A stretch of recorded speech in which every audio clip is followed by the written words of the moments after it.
বাহ, কি সুন্দর প্রকৃতি। মেঘাচ্ছন্নে ঘেরা চারিটা আকাশ, পুরো আকাশ মেঘাচ্ছন্ন। তারপরেও যেন মনে হচ্ছে 7 রঙের রংধনু দিয়ে ঘেরা। নৌকা যাচ্ছে, নদীর পানি কি পরিষ্কার ঝলমল করছে। আমরা মনের এক অনুভূতি নিয়ে এখানে বসে রয়েছি। আমরা একসাথে আছি, ইকবাল মামা, জাহিদ মামা, আমি, আরও অনেকেই, সবাই। তার মাঝেও আমরা কয়েকজনকে খুব মিস করছি। সেটা হচ্ছে যে আমাদের বস, লিডার, আমাদের খুব কাছের মানুষ, সকলের রোমান্টিক মানুষ, সেটা হচ্ছে শামসুল হক ভাই, আমাদের সকলের নয়নের মণি। আর একটা হচ্ছে আমাদের হাসি খুশি বিআই ফয়েজ বিআই। আসলে আমরা জানি না তারা কোন জায়গাতে আছে। আমরা কানেক্ট করতে চাচ্ছি কিন্তু তারা কানেক্ট হচ্ছে না। তাদেরকে আমরা খুব মিস করছি। আসলে তারা কি আমাদেরকে মিস করছে?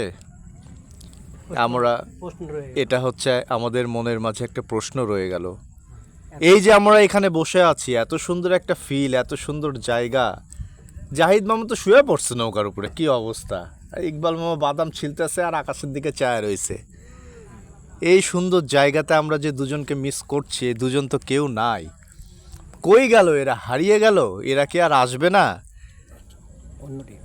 আচ্ছা, আমরা রংধনুর যে 7টা রং দেখেছি এখানে এসে সেটাই আমরা দেখতে পাচ্ছি।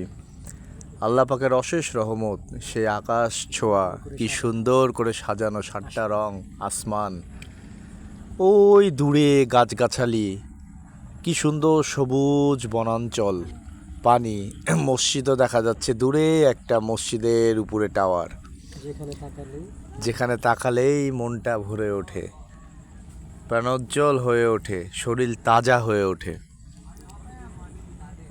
আমরা বসে আছি এখানে অনেকক্ষণ ধরে, উঠতে মন চায় না, মনে হয় বসেই থাকি বসেই থাকি। প্রকৃতির একটা সুস্থ বাতাস এসে আমাদের শরীরে দোলা দিচ্ছে, নাড়া দিচ্ছে।